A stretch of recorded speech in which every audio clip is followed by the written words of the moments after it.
we're entering what most hunters call the early season.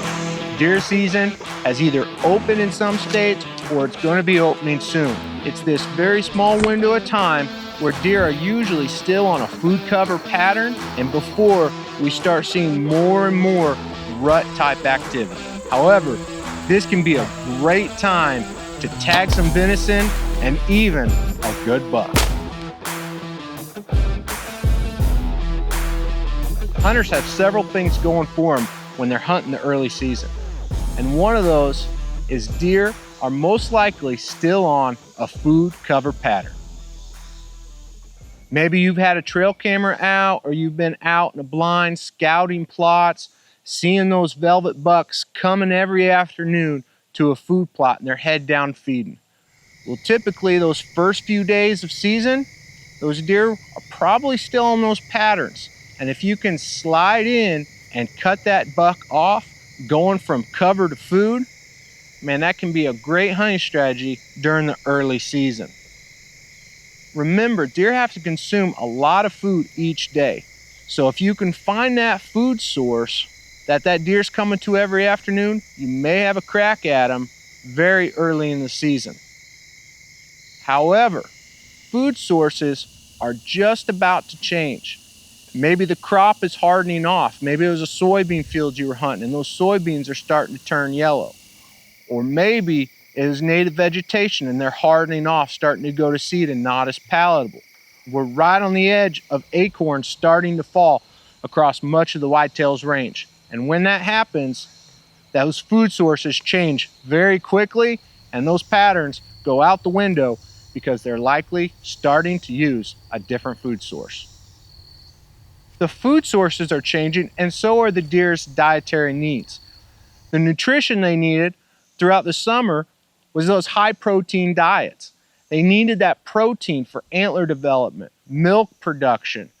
That's what they were really focusing on. Of course, they're gathering micronutrients throughout the summer, but they're really high protein diets. Starting this time of year, they're starting to shift to those carb-based diets because they're starting to gain more calories, building up that body fat for going into winter. Not only that, those bucks are needing some calories to help them get through the upcoming rut. Remember, a buck could lose up to 30% of his body weight during the rut. So right now, during this time, he's gouging down on carbs, trying to build up that body fat to get him through that really intense rut and then through the winter. As a hunter, scouting food sources is very important. You not only need to identify the current food source, but you need to be ahead of the game. You need to start making notes and having a plan together for when those food sources change. What's the next food source? Or what is that food source going to be in 3 weeks? That takes some planning and a lot of scouting. You need to be ahead of the game and not playing catch up when the deer just disappear and you go, where'd all the deer go? You need to say, all right, I know they moved from this food source to this food source. And then it's time to go in and make those hunting adjustments so you can punch a tag. Hunters that hunt big timber or have a lot of hardwoods in the area, you need to be out with your binos looking for those acorns. Do you have white oaks, red oaks, a combination of both? You know, white oaks are going to be that preferred food source over a red oak. We've shared this in the past in several videos, and you can go there and watch how to identify a white oak and red oak and why those acorns are better tasting on the white oak side than the red oaks. But you need to know, hey, white oaks are going to be that first preferred food source. If we don't have any white oaks, why are you sitting underneath a big white oak tree that doesn't have any acorns? If you're not out there looking, you may just go, man, that tree's it's dropped every year for the past 2 years.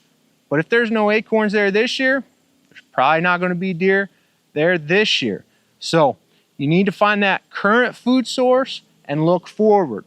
Make really good notes, get out there and scout, use your binos, find acorns, use your trail cameras, and figure out how deer are moving through the area, times, how they're going, north to south, east to west, And then use that information to say, hey, they're probably going to a food source. Go from your trail camera, figure out how they're coming and going, and then back out, kind of hunt the gaps, if you will, and figure out what food source deer are traveling to.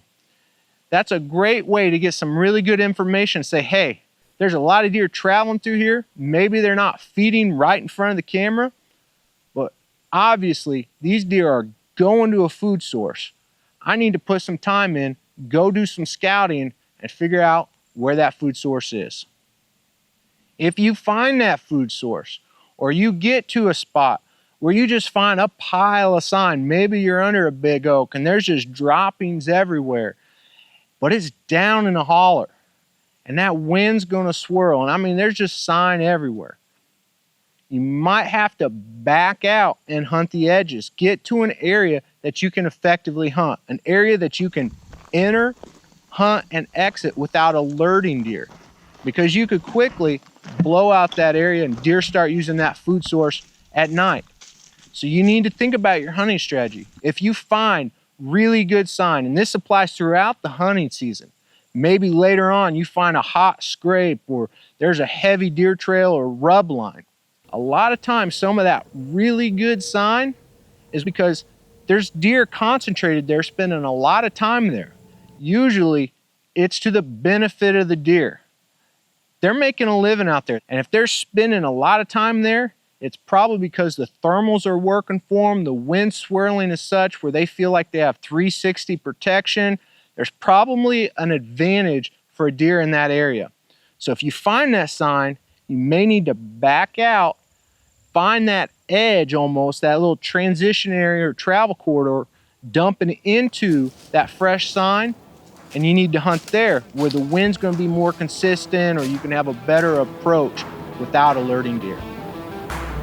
Growing Deer is brought to you by Bass Pro Shops and Cabela's. Also by Green Cover Food Plots, Winchester, PH Outdoors, Moultrie Mobile, Steel, Fleet Outdoor Apparel, Morel Targets, Fourth Arrow, Soil Pro Outdoors, Scorpion Venom Archery, Case IH Tractors, Burris Optics, G5 Broadheads, Prime Bows, and Redneck Hunting Blinds. This time of year, there's something else happening. Testosterone levels are starting to change. We see this with velvet shedding. This is based on the testosterone level. Bucks are starting to get a little testy. They've been in bachelor groups all summer. They've kind of put up with one another because they have lower testosterone levels. We start seeing this time of year, those bucks have shed their velvet. They start sparring a little bit. Bucks that are still in bachelor groups maybe spread out even more. They're not keeping as close together, even in a food plot or something like that. Or they've broken off by themselves. They're trying to get away from other bucks. This change in testosterone is also a factor during the early season. And you could have a buck on a great pattern, leading right up to season, and then all of a sudden his testosterone changes, he sheds that velvet, food sources are changing, he gets pushed out of a bachelor group and he makes a shift within his home range. And you're going, where'd that buck go? Well, that could be based on personality, testosterone, food sources. There's a lot of things going on. Well, now you have to kind of scramble and do some scouting, and you have to find within his home range that core area that he's shifted to. And you're going to be looking for what that current food source is in that area. That food, water, and cover, and that security within that core area that that buck is using. And that's where trail cameras can be a great tool.